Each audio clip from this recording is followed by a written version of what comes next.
Yours, Emmy. Subject: the seventh wave. Hello, Leo. I'm sitting on our balcony in Playa de Alojera on the island of La Gomera, looking out over the pebbly cove below. You can't imagine how beautiful it is here. And yes, I'm writing to you today because I feel like it. And because I don't want to wait on my own. I'm watching out for the seventh wave. The local people here talk about it in reverent tones. The first 6 of each series of waves are predictable, evenly spaced. Each determines the next. There are no surprises. But beware the seventh wave. For a long time it is inconspicuous, going along with the monotonous sequence, but then sometimes it breaks free, flows in another direction. It's only ever that one, the rebellious seventh wave. It is reckless, relentless, clearing everything in its path. And after it's gone, are things better or worse? I've been sitting here counting the waves for ages, but none of them has broken away yet. But I'm patient. I can wait. I'm not going to give up hope. Hello, Emmy. Thanks for your by-the-sea mail. I miss you, Emmy. There are no waves here in London.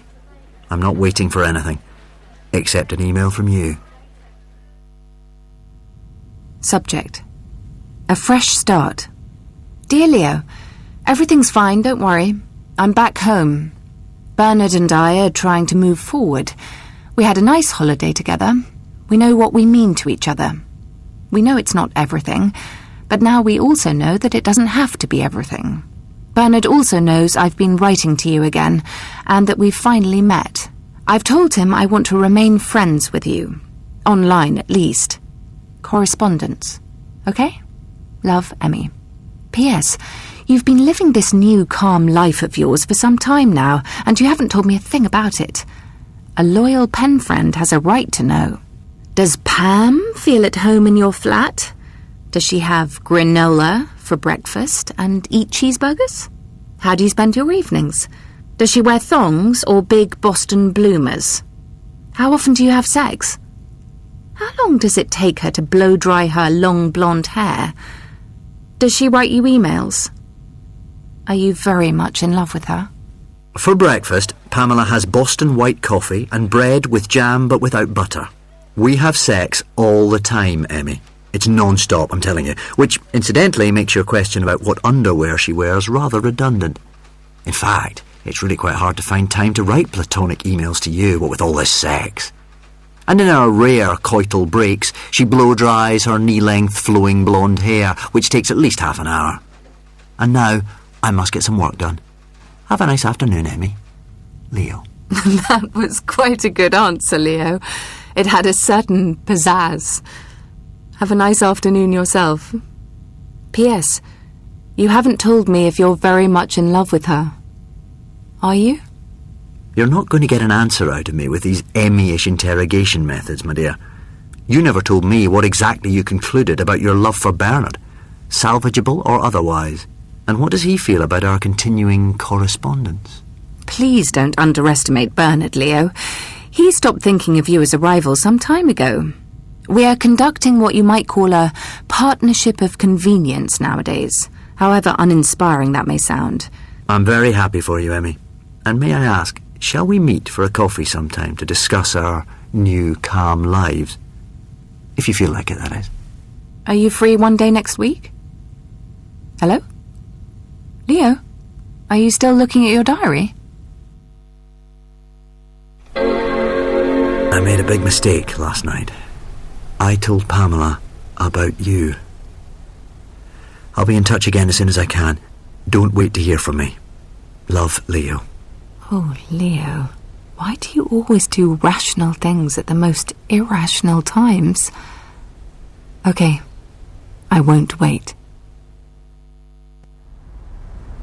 73 hours, 20 minutes and 48 seconds. And I'm still not waiting. Not at all. I'm not waiting. I'm emphatically not waiting. Subject: A whole bloody week of waiting? Dear Leo, I'm sick of not waiting. Now I'm waiting. Don't you want to write to me anymore? Or can't you write? Or aren't you allowed to write? Oh, Leo, you're making me deeply unhappy at the moment. Please, for God's sake, end this silence. Yours bitterly, Emmy.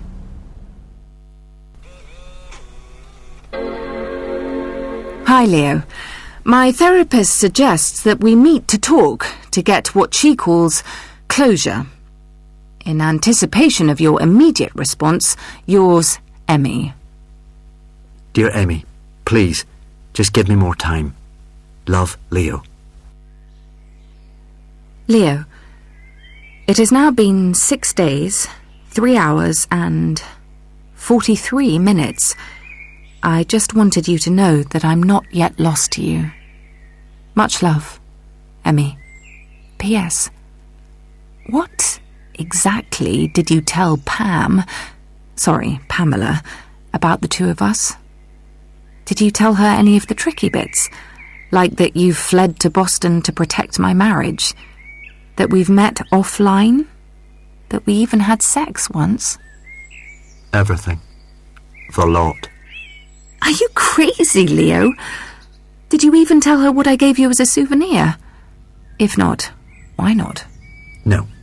Because if only one thing had to remain between you and me, it was that.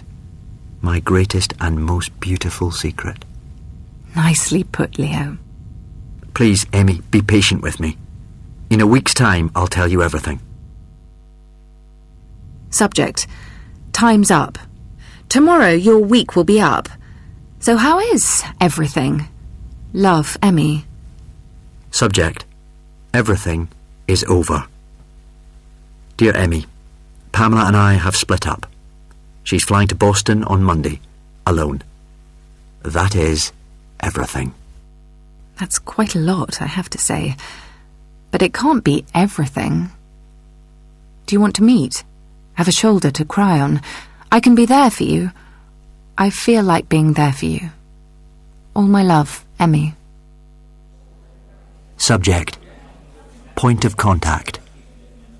Dear Emmy, I'm sitting in a cafe around the corner from my sister's place as I write this. And I miss you. So, why did I tell Pamela, about us? I had to.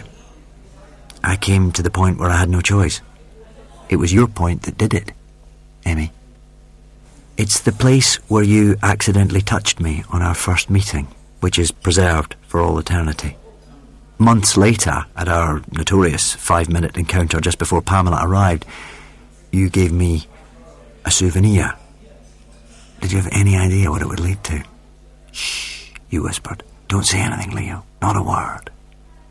You took my left hand, brought it up to your mouth, and kissed our point of contact. I've played this scene back hundreds of times, Emmy. I know it by heart.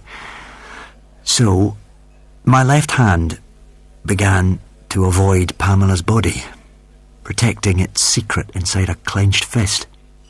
And, of course, in the end, Pamela noticed.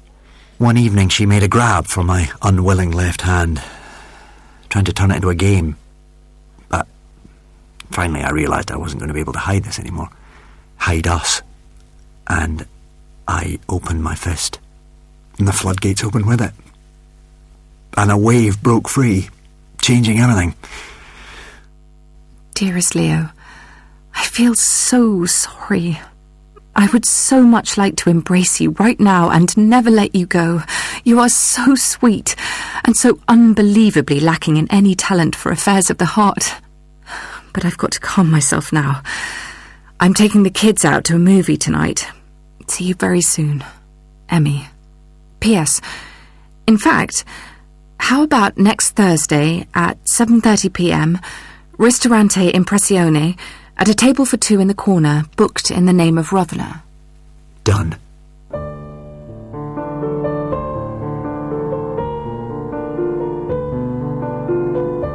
Dear Leo, a question before you retire for the evening. Answer me this.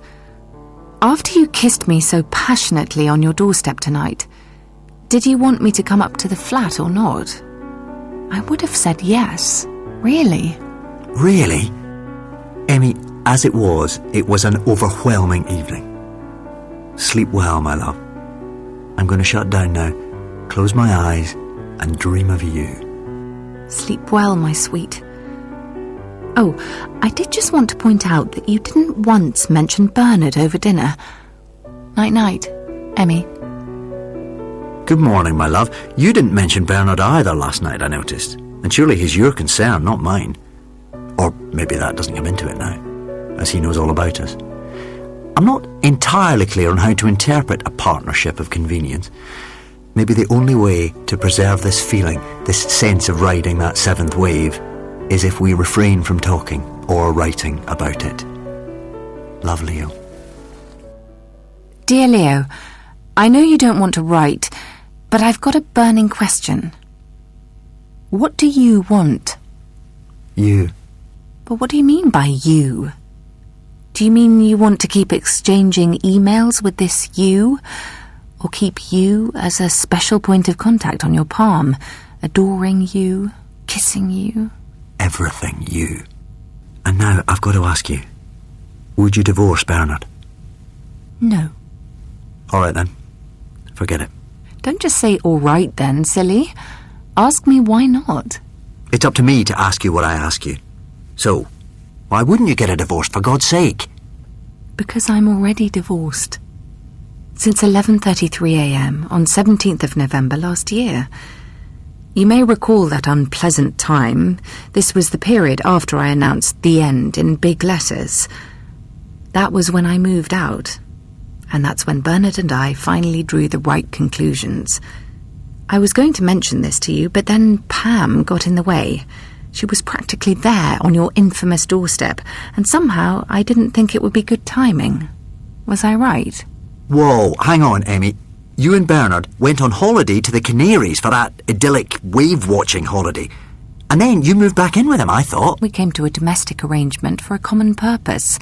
Namely that I would come back home, temporarily, to look after the children while he was off on his concert tour.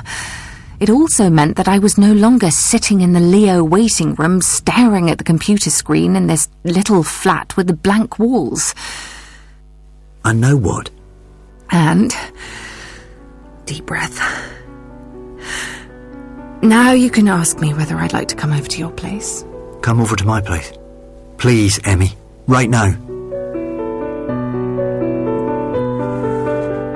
Subject. Mobile? Dear Leo, are you online? This feels funny. It's been ages since I had to email you. Just wondering, did I leave my mobile round at yours this morning? Could you have a look? There are 3 possibilities.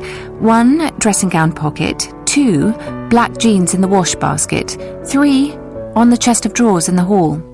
Maybe you can give it a call and see which one of these items ring. Kiss, Emmy. Hello, darling. Yes, I've got your mobile here. The answer was number 3, the chest of drawers. Lovely to find you in my inbox. Lovely to be writing back to you too. I feel nostalgic. I have to do this more often. See you tonight, and make sure you're hungry. I'm cooking up a feast. Till then, 1,000 kisses. Oh, my love, Leo.